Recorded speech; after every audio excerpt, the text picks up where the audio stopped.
177 सर्ग 78वां सर्ग कबंध की आत्मकथा। अपने शरीर का दाह हो जाने पर उसका श्रीराम को सीता के अन्वेषण में सहायता देने का आश्वासन।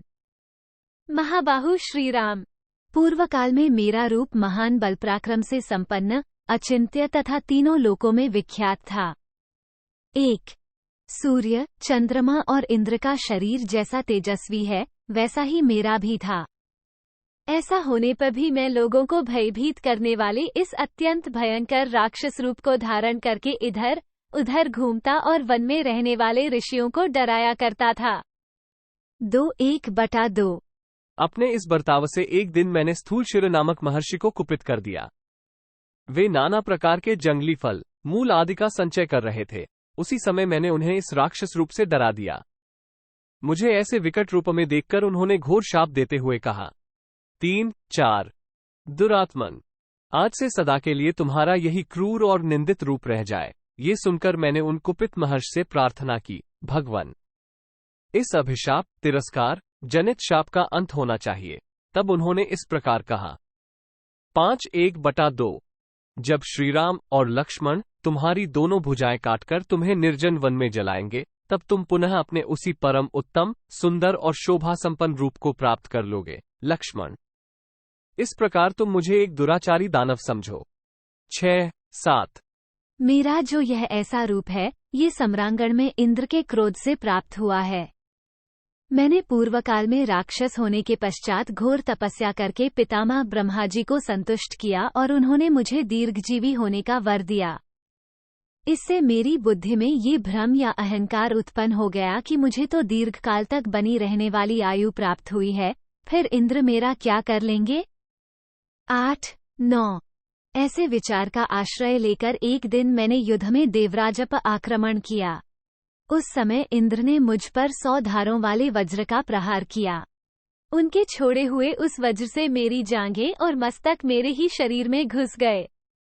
10:1/2 मैंने बहुत प्रार्थना की, इसलिए उन्होंने मुझे यमलोक नहीं पठाया और कहा, पितामह ब्रह्मा जी ने जो तुम्हें दीर्घजीवी होने के लिए वरदान दिया है, वो सत्य हो। 11:1/2 तब मैंने कहा, देवराज, आपने अपने वज्र की मार से मेरी जांघें, मस्तक और मुंह सभी तोड़ डाले।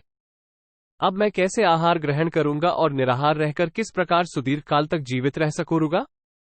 मेरे ऐसा कहने पर इंद्र ने मेरी भुजाएं एक योजन लंबी कर दी एवं तत्काल ही मेरे पेट में तीखे दाढ़ों वाला एक मुख बना दिया। 13:1/2 इस प्रकार मैं विशाल भुजाओं द्वारा वन में रहने वाले सिंह, चीते, हरिण और बाघ आदि जंतुओं को सब ओर से समेटकर खाया करता था। 14:1/2 इंद्र ने मुझे ये भी बतला दिया था कि जब लक्ष्मण सहित श्रीराम तुम्हारी भुजाएं काट देंगे, उस समय तुम स्वर्ग में जाओगे।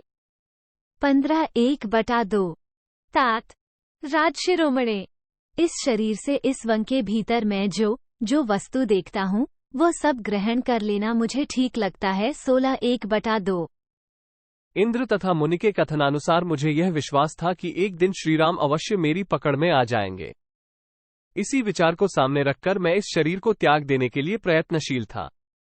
17:1/2 रघुनंदन, अवश्य ही आप श्रीराम हैं। आपका कल्याण हो। मैं आपके सिवा दूसरे किसी से नहीं मारा जा सकता था। ये बात महर्षि ने ठीक ही कही थी। 18:1/2 नरश्रेष्ठ, आप दोनों जब अग्नि के द्वारा मेरा दाह संस्कार कर देंगे, उस समय मैं आपकी बौद्धिक सहायता करूंगा। आप दोनों के लिए एक अच्छे मित्र का पता बताऊंगा। 19:1/2 उस दानव के ऐसा कहने पर धर्मात्मा श्री रामचंद्र जी ने लक्ष्मण के सामने उससे यह बात कही। 20:1/2 कबंध, मेरी यशस्विनी भार्या सीता को रावण हर ले गया है। उस समय मैं अपने भाई लक्ष्मण के साथ सुखपूर्वक जनस्थान के बाहर चला गया था। मैं उस राक्षस का नामात्र जानता हूँ, उसकी शक्ल सूरत से परिचित नहीं हूँ। 21-22 वह कहाँ रहता है और कैसा उसका प्रभाव है, इस बात से हम लोग सर्वथा अनभिज्ञ हैं। इस समय सीता का शोक हमें बड़ी पीड़ा दे रहा है। हम असहाय होकर इसी तरह सब ओर दौड़ रहे हैं। तुम हमारे ऊपर समुचित करुणा करने के लिए इस विषय में हमारा कुछ उपकार करो। 23:1/2 वीर।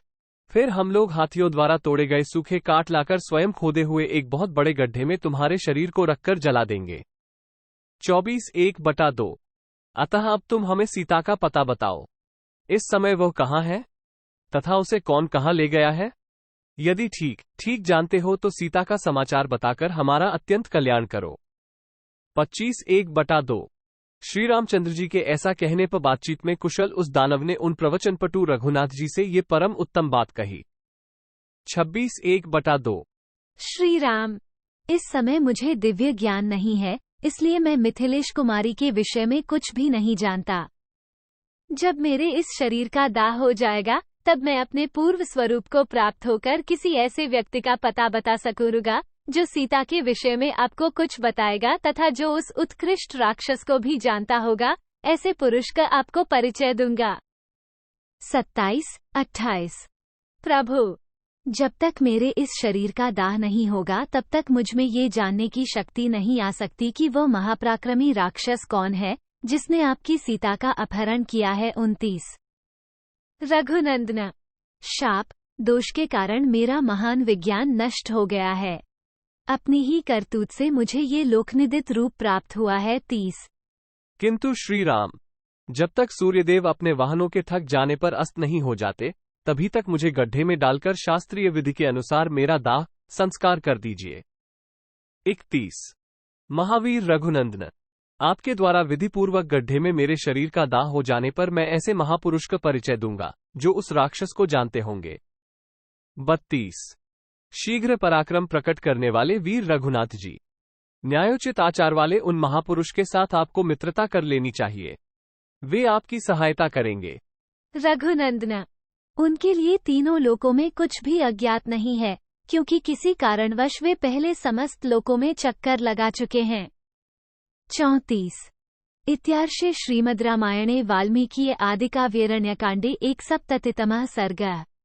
इस प्रकार श्री वाल्मीकि निर्मित आर्ष रामायण आदिकाव्य के अरण्यकांड में 71वां सर्ग पूरा हुआ। 71।